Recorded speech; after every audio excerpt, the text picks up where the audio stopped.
guys, my name is Nicholas, and I'm here to preach the gospel to you. So today's verse is Mark chapter 4, verses 1 to 9, and this is the parable of the sower. So I'm going to read it to you all. So this is the story. Again, he began to teach beside the sea. Such a very large crowd gathered around him that he got into a boat on the sea and sat there, while the whole crowd was beside the sea on the land. He began to teach them many things in parables. And in his teaching, he said to them, "Listen, a sower went out to sow, and as he sowed, some seeds fell on the path, and the birds came and ate it up. Other seed fell on the rocky ground where it did not have much soil, and it sprang up quickly since it had no depth of soil. And when the sun rose, it was scorched, and since it had no root, it withered away. Other seed fell among thorns, and the thorns grew up and choked it, and it yielded no grain.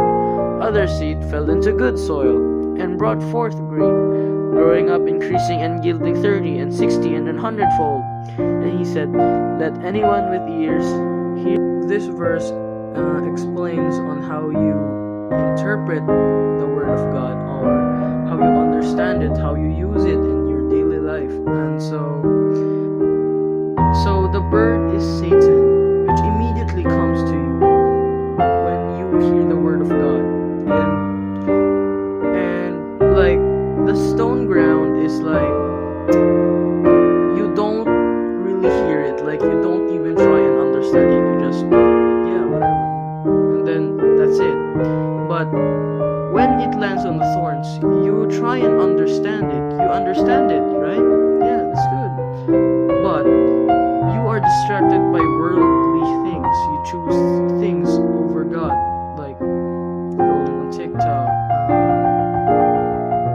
doing anything else than God, having no time for God. And so here's the third part, and the third part is the good soil. The good soil is one who understands it, like literally uses the word against Satan. And that's how you actually defeat sin. You use the word against Satan, because one who does not know the word can't defeat Satan. You can't defeat sin, and also you can't defeat sin without God, because of course the word comes from God, and you need the word to defeat Satan and to defeat evil. So the third one is good soil, which completely understands it and really applies it in his life, in her or his life. So we need to be more like the good soil. That's how we should be like.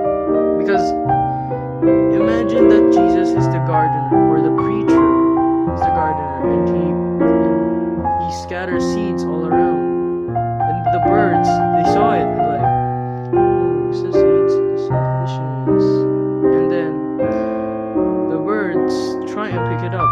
So the stone ground, which is the easiest to pick off because they don't understand the word, and so they pick it off, and it's easy because when the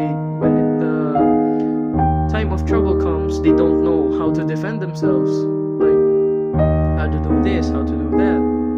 And so it comes to the thorns. Thorns, like, you understand it, but you don't keep your guard up, and you fall into worldly things. You choose things over God. You choose things that lead you away from God, or you choose things that you know that isn't going to help you get closer to God, and yet you still choose it. So it's like scrolling on TikTok instead of God, reading the Bible. So we need to read the Bible to really defend ourselves against Satan, because Satan really wants us to sin, because it keeps us further away from God. And so it comes to the third part. That's all for the thorns. So that's how you must interpret it. And the third part is the good soil, and the good soil is like deeply buried down. So the seed is deeply buried down. So it means that you should keep it in mind. It's like digging that thought into your mind. You know what I mean? So that's how we need to, we need to be like that. We need to keep the word deeply into our mind. So when we are attacked by the birds, they can't find any weakness. They can't find the bird is Satan, okay? And when the birds attack it, it can't find any weakness. It can't find any seeds. So that's how you need to do it. And thanks guys, that's all.